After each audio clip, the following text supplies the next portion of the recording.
Hello and welcome to another episode of the ZTV Sports Report, your home for all things Akron Zips athletics. I'm Max Erisey, joined by Dustin James. Dustin, thanks for being here again. Yeah, glad to be back once again. Really looking forward to talking about some of our new spring sports that are starting to heat up here. So you have a lot of good stuff to talk about. Definitely do. Glad you're here with me. Glad to be back. We've got quite a lot to cover today, so don't go anywhere because the ZTV Sports Report starts now.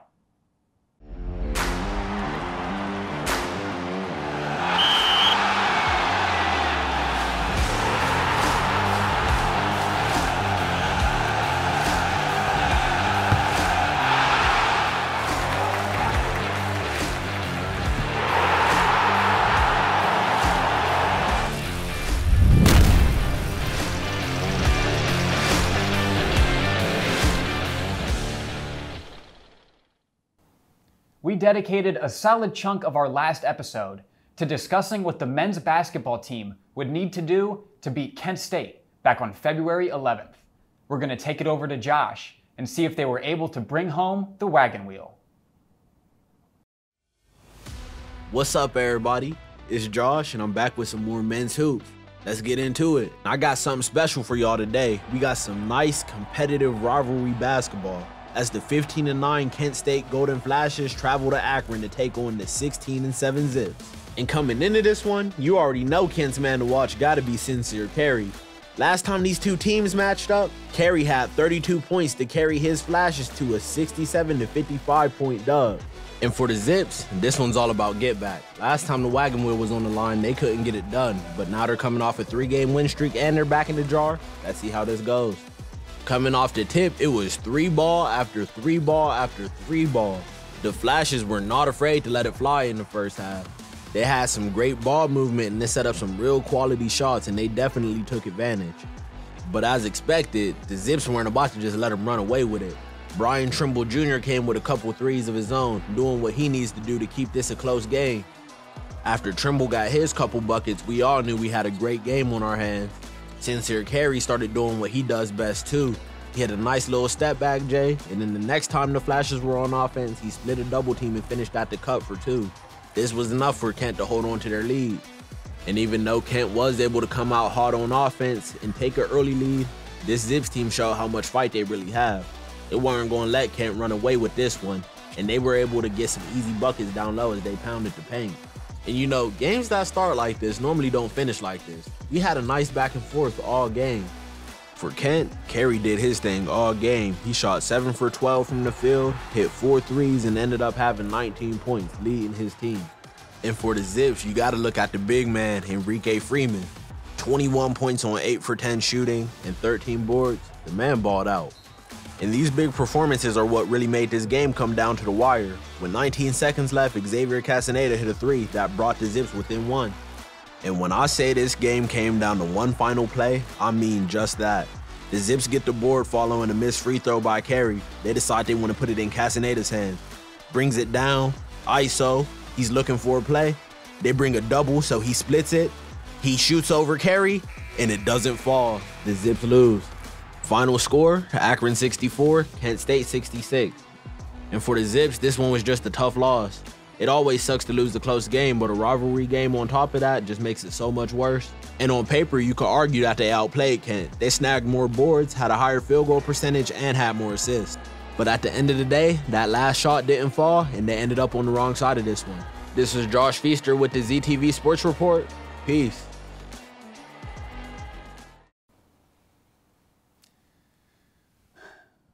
Well, that was definitely not the result that we were hoping for. And I mean, that was a pretty, unfortunate end to the game because Kent State missed the free throw. Right. Akron had the ball. They had the chance to win it. They had an but opportunity. They just couldn't pull it out. I mean, Castaneda bring the ball up the floor.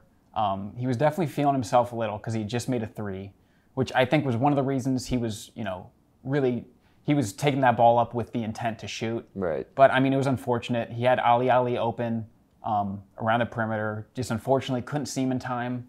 Ended up putting up a shot that wasn't the best, and we walk away disappointed. Right. But the Zips didn't start hot. They generally are a second half team. Unfortunately, this did carry into this game, which is unfortunate because the value this game has. But, you know, they had 12 turnovers out of their 14 in the first half. Clearly, they were really sloppy with the ball. However, it was still a really close game. The Zips were playing defensively very well. They were keeping themselves in the game. Second half, they must have had a good locker room speech because they shot 70%. So they came firing. You could tell they really wanted to play this game. They really wanted to win. But, you know, it wasn't enough, unfortunately. They did contain Sincere Carey a bit. He only did finish with 19. But it was just a really good team effort from Kent. And, you know, they just got the better of us, unfortunately. So yeah, and I mean, also going back to, you know, the keys to the game that we had from the last show, one of them was Zips got to hit their free throws. Right. And they didn't do that. Right. You know, they shot 64% from the free throw line. And you lose by 2. Yeah, you think just, you hit a couple of those, and it's a different ball game entirely. But, you know, not the best regular season against Kent. Right. Two defeats, unfortunately, but, you know, hopefully we can face them in the MAC tournament and Get our revenge. Get the last laugh. Totally. Following Kent State, the Zips would have 2 more disappointing results, losing in overtime at Western Michigan before dropping a home game against Northern Illinois.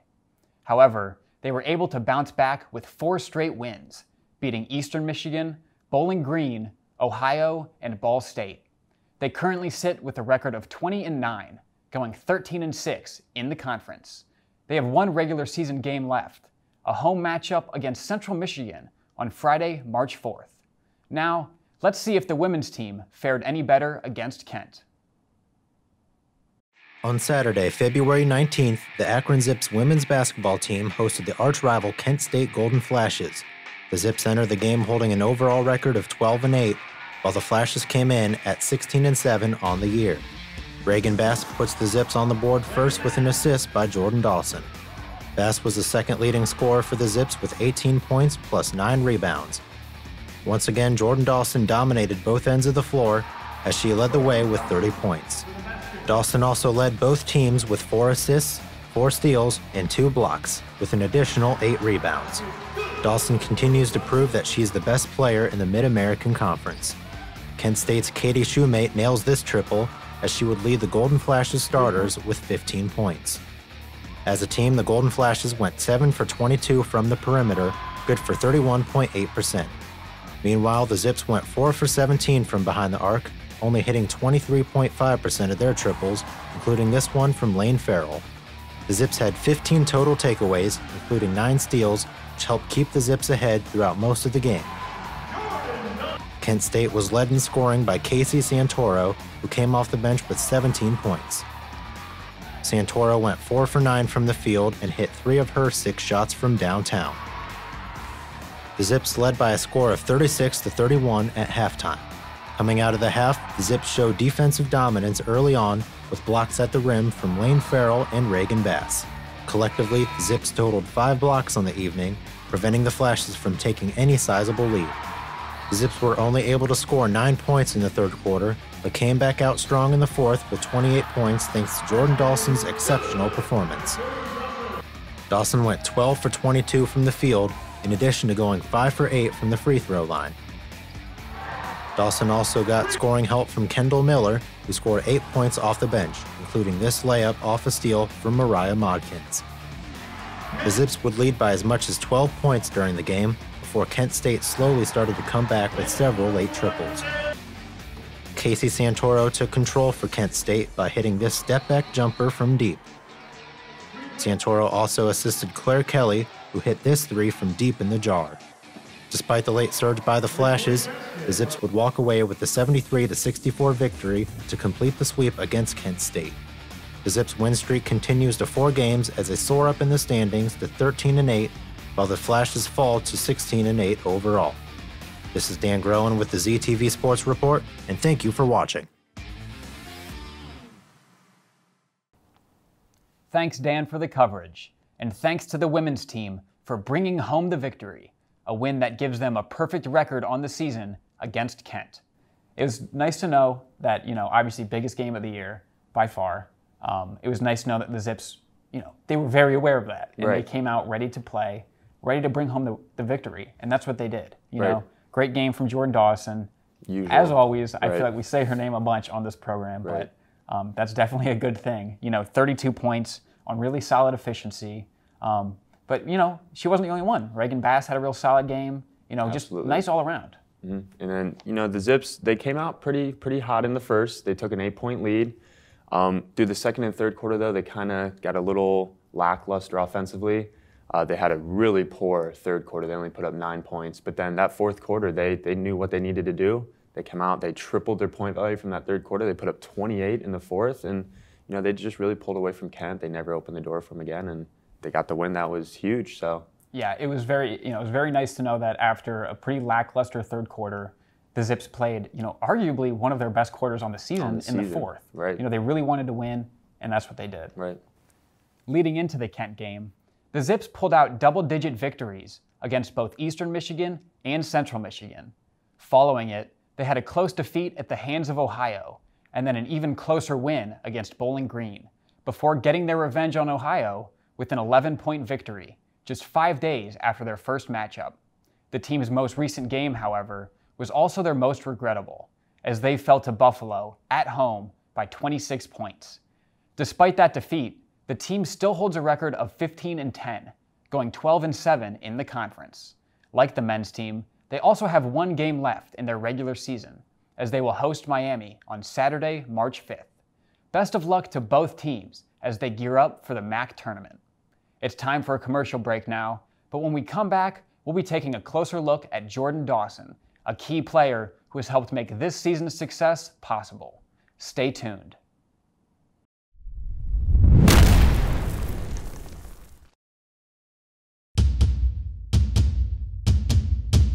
You're watching ZTV.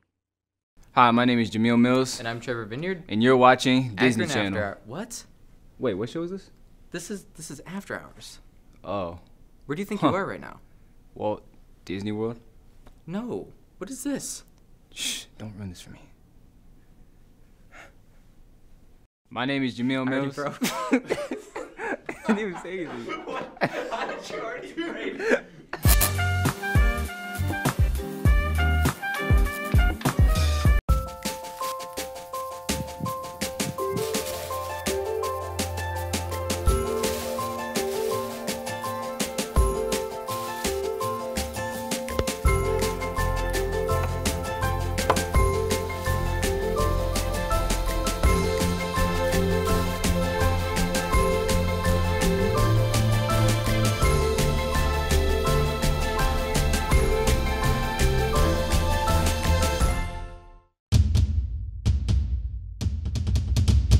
You're watching ZTV.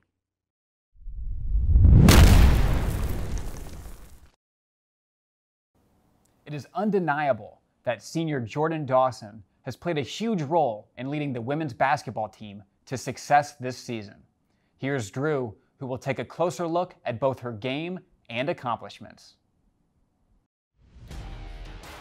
Hello Zip Sports fans, this is Drew Youngdahl, and we're going to be looking at the women's basketball team's most valuable player, Jordyn Dawson. Jordyn Dawson is a senior at the University of Akron and was born in Huntington, West Virginia. Jordyn spent one season playing basketball at Xavier University, but then transferred to Akron her junior year. While there, she made a great impact as she would score 390 points for the team that season. As for this season, she has scored a whopping 561 points in the regular season.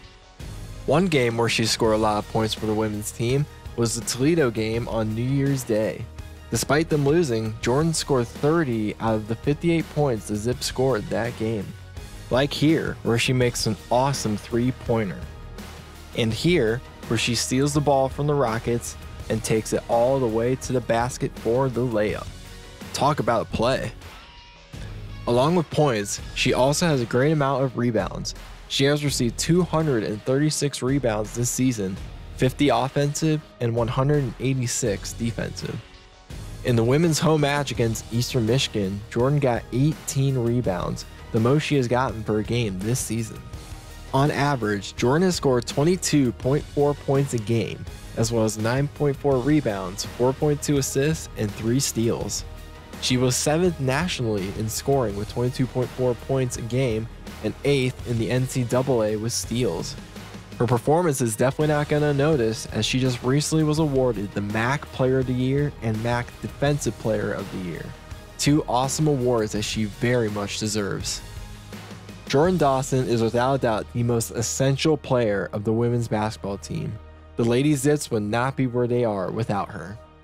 From the ZTV Sports Report, this is Drew Youngdahl. Go Zips. It's honestly quite difficult to imagine, where this team would be without Jordyn Dawson. I mean, just such a dominating presence in really every aspect of the game. And I remember back in the first episode, we talked about how, the only real drawback to her game was, not the best field goal percentage. Maybe there are times when she doesn't take the best shot, granted, for what the situation warrants. But you look at her recent games, I mean, she's really taken that issue and just thrown it out the window. I mean, 4 of her last 5 games, she shot above 50%, and multiple of those have been either at 60 or above or very close to hitting 60. So it's nice to know that, not only is she scoring at a very high volume, but she's doing it very efficiently as well. Right. She's 7th in the entire nation in points per game right now, which has just been playing so tremendously for the Zips team because they have some great scorers, but, it's great to have somebody you can consistently count on to put up 22 a game. And then she's also 8th in the nation in steals. So not only is she doing this on the offensive side, she's doing it defensively as well, which is just tremendous. And when you look back at her career numbers, you can always tell that she was going to be a pretty special player. Maybe not to the magnitude that she's playing at now. She's certainly a superstar at this point, but she has taken a huge step up this season, and it's been so much fun to watch. So. Definitely, yeah. As fun as it is to watch her and talk about her, it is kind of depressing knowing we're not going to have her around for too much longer. This is going to be it for her career. So hopefully she can finish strong as she's been playing all season and, really, end her college career with a bang. Right, make a run in this tournament. It's time for another feature, this one about a crucial piece to the men's basketball team, Enrique Freeman. Let's take it over to Jon for the coverage. What's up, everybody? This is Jon Jackson, and today we're going to take an in-depth look at one of the most important players on the Akron Zips men's basketball team, Enrique Freeman. If I were to use NBA 2K to describe his play style, he would be called a certified paint beast. The sophomore out of Cleveland stands at 6'7" and weighs 206 pounds. Last season, from 2020 to 2021, he made the MAC All-Defensive team and led the league in blocks and field goal percentage. And it's more than safe to say that he's kept that going. This season, he's averaging 13 points, 11 rebounds, while shooting 64.5% from the field. His rebounding and field goal percentage ranked 6th and 3rd in the nation, respectively. He plays a huge role in the Zips' interior defense, averaging 1.2 blocks a game. With his strong athleticism, he's able to consistently make plays on both ends of the floor. This is a player that simply wreaks havoc on opposing teams due to how active he is. Early in the year, he did just that against Marshall, as he had 24 points, 14 rebounds to go along with 2 blocks. That's not the only game he would have like that, though. Against Miami, he scored 21 points, grabbed 13 rebounds, and 3 blocks. I could follow it up with another double-double he had, having 18 and 16 against the Cardinals. Could I also interest you in a 16-18 game while tallying 5 blocks? There's no other way around it. This man is a walking double-double waiting to happen. With how hard he plays, I don't understand how he doesn't get tired. It's just absolutely ridiculous. His performance has earned a MAC Defensive Player of the Year, second team All-MAC, and All-Defensive Team, which are all very well-deserved accolades, I might add. It's safe to say that the defense is in good hands whenever he's on the floor. This has been your host, Jon Jackson of the ZTV Sports Report. I'm signing off. Goodbye, everybody. It's safe to say Enrique Freeman has earned the title of Mr. Consistent on this basketball team. You look at how many shooters this Akron team has, how many good shooters they have. But, no matter how well you prepare for the game, they might just be cold. They might just not be hitting the shots. The shots don't fall sometimes. So it's nice to know that, regardless of how the rest of your team is playing, it's nice to know that you've got a guy in Enrique who he's going to bring his A game every single game. He's always going to be playing hard and always going to be putting up big numbers. Right. I mean, his last game, 18 points, 16 rebounds. And I feel like that's really a trend that we've seen from him, all season long. And he's only a sophomore, so plenty of room to grow and, really thrive in this program. Right, certainly. I mean, he's 9th in the nation for double-doubles right now, and he's one of a handful of players even averaging a double-double, which just stands out to, his effort every game. He really comes with that mentality that he wants to win. He wants the ball. He's going to get the ball.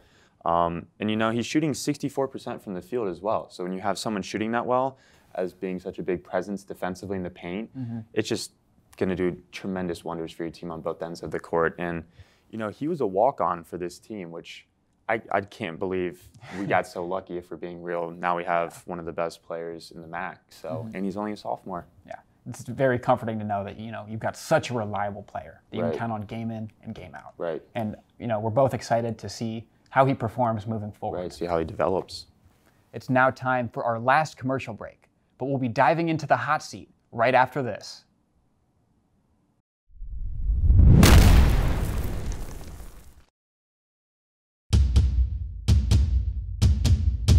You're watching ZTV. Class is canceled. No way. Do you want to go to the art museum? What if we go to Highland Square? Or we could get a snack at the peanut shop. Or we could go to Lock 3 and get entertained while we eat. But I really wanted to go to the peanut shop. But I really wanted to go to Lock 3. Well, there's a lot more options at the peanut shop that we can choose from than than so. Lock 3. Yeah, there's We could do it all.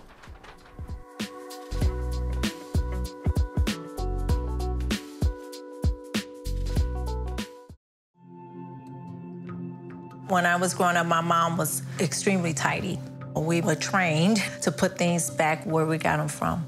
One day, when I walked into my mom's house, I felt like I walked to someone else's house. There was stuff everywhere. And just growing up the way I grew up, and to see this transition was very alarming. When Jon talked to me, it was a wake-up call, and that's when I went to the doctor.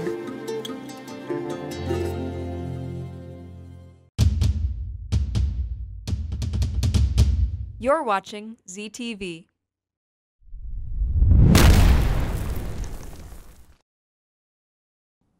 Welcome back. We're going to close out the show today, as always, with the hot seat. Be sure to tweet us at ZTV Sports using the hashtag #TheHotSeat for any suggestions on what you'd like us to talk about.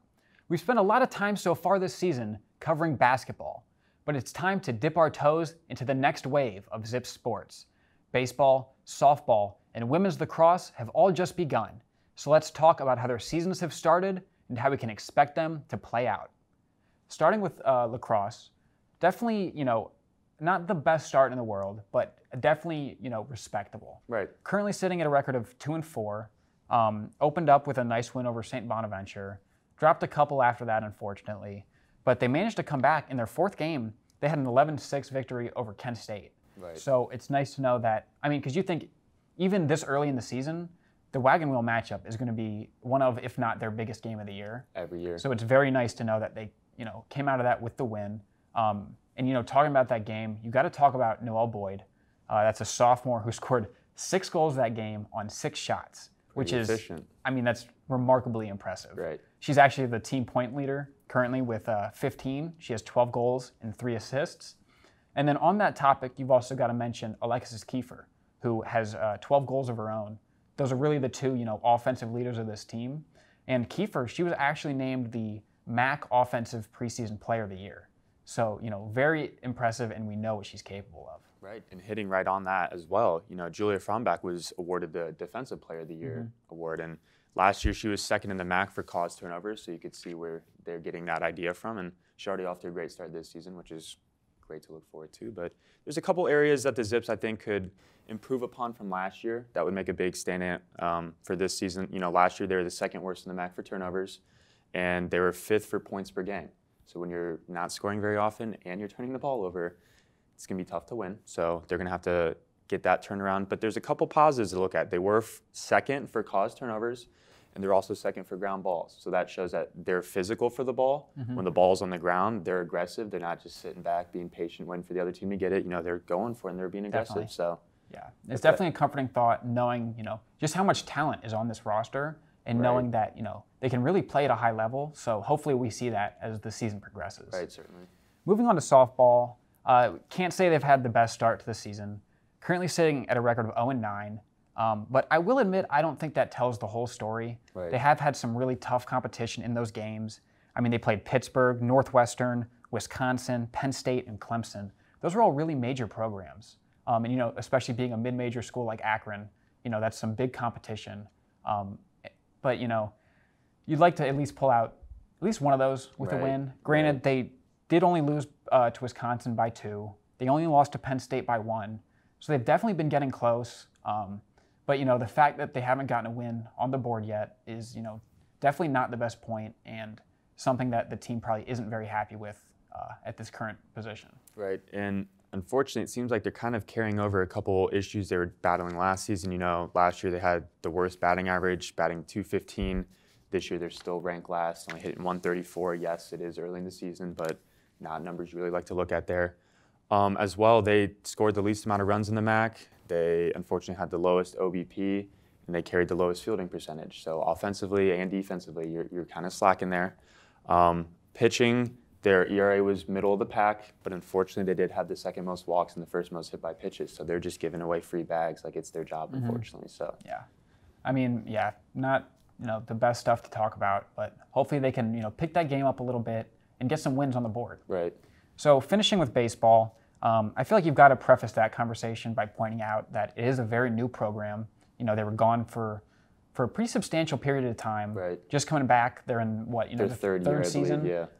So you can't expect to be a dominating force right out of the gate. Right. But they have seemed to improve year after year. They definitely are accruing the talent that they really need to succeed. At this point, they're sitting at a record of 1-5, which isn't great. Right. That one win was 6-5 against Lipscomb.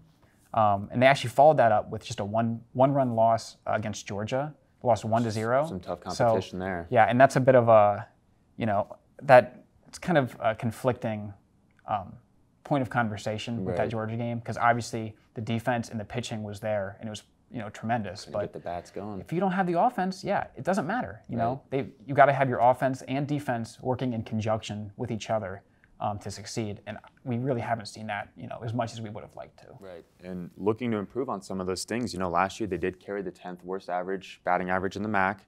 They scored the least amount of runs, 195. The leader of the MAC was 408, so that's double what you're at.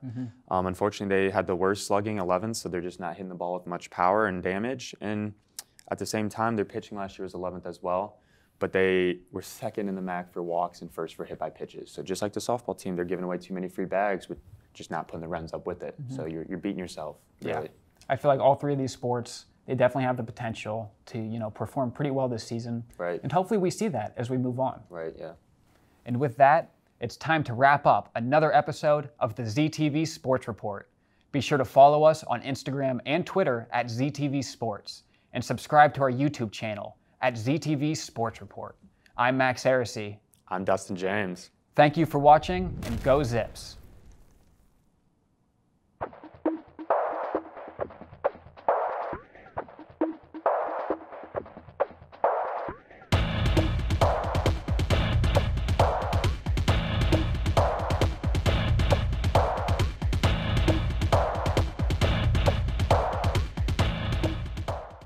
This program was produced by ZTV at the University of Akron. Do you want to gain experience in video production, professional social media, or working with real clients? Visit the UA School of Communications online or follow us on social media to learn more. ZTV, make media, make a difference.